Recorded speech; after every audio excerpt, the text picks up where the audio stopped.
This was amazing. Yeah, at the end of it, we just turned to each other and went, wow.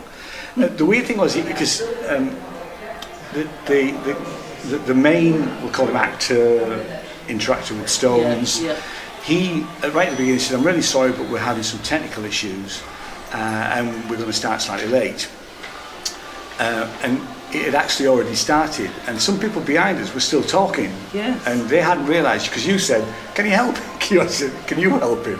Which was quite funny, actually, because he kept coming up with error and, you know, contact, technical support and all this sort of stuff. But it had actually started, and I twigged that it started.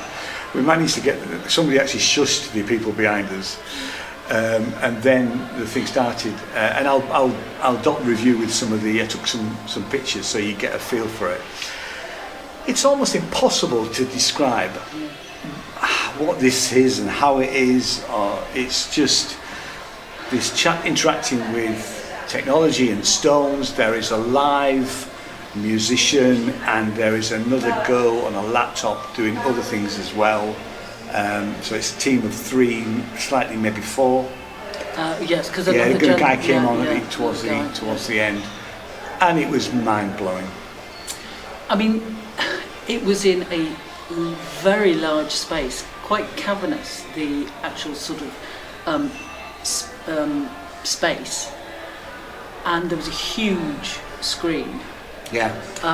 And then there were lots of boxes and like the 2 sort of main workstations. Yeah, well, I've got pictures of that. Yeah. And so there's no sort of narrative as such, but yet there was. And it's difficult to explain. I think it's impossible. Things evolved. There were an awful lot of rocks.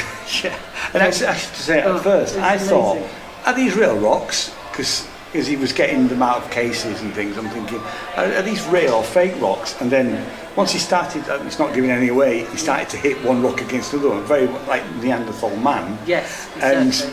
And they were clearly real rocks, and of all different sizes. There's an amazing thing with the vibrating table. I don't even know if we can really say. Well, I don't know. I missed.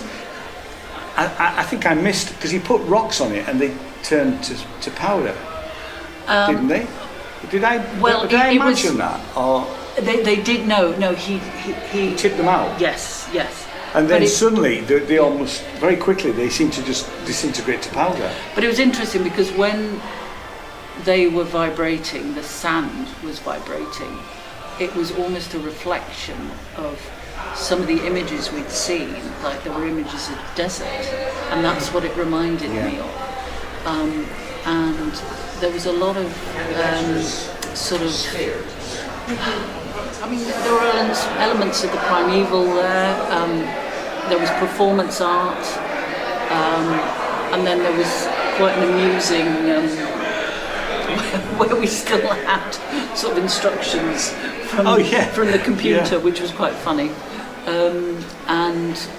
But it was so loud.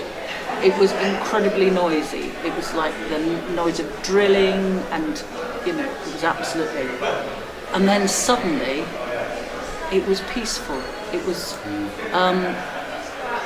and there was this beautiful. It was like it was a sort of one of those umbrellas that they use to reflect light. Anyway, it was illuminated, and it was like a giant sun. Whether or not that's what it was supposed to be, I don't know. But it bathed us in sort of golden light, and they began rearranging things. I won't yeah, I don't want to give it No, away. don't give the whole thing away. And then there was the most beautiful part at the end, which I won't say. We had Tibetan singing bowls, which I have recently Oh. used, not real ones. I didn't use real ones, but they had real Tibetan singing bowls with a little bit of reverb, and it was absolutely beautiful. I mean, and very it was- delicate, and it was just absolutely I gorgeous. mean, the difference between all the noise and this tranquility and this most beautiful image, which is wonderful at the end.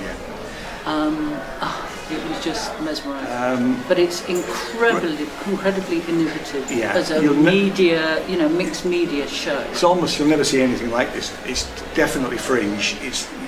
But you'll never see anything like this, really. How many stars? I think because I can't see where you would see this. Anywhere else? Anywhere else.